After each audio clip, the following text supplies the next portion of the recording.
दोस्तों, एक राजा का मंत्री हर बात पर कहता था कि जो होता है अच्छे के लिए होता है।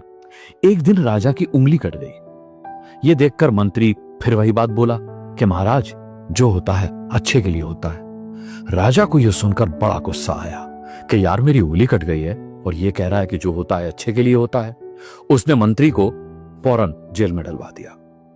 कुछ दिनों के बाद राजा जंगल में शिकार करने के लिए गया और वहां आदिवासियों ने उसे पकड़ लिया उसकी बलि देने के लिए।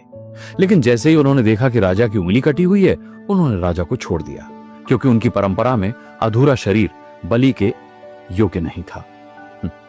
राजा ने अपनी जान की खैर बनाई और वहां से वापस लौटा, और वापस आते ही उसने सबसे पहले अपने मंत्री को रिहा किया।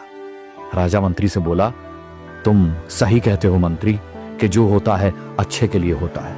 देखो, मेरी उंगली कटना ही मेरी जान बचा गया। मंत्री मुस्कुराया और बोला कि जी महाराज, जो होता है अच्छे के लिए होता है। अब देखिए ना, अगर आप मुझे जेल में नहीं डालते तो मैं हमेशा की तरह आपके साथ शिकार पर जाता। आप तो बच जाते महाराज, लेकिन वो आदिवासी मेरी बलि चढ़ा देते।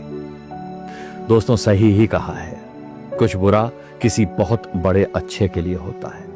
हाँ, मैं मानता हूं कि जब बुरा होता है तो ये लाइन मजाक लगती है। ये सुनकर बहुत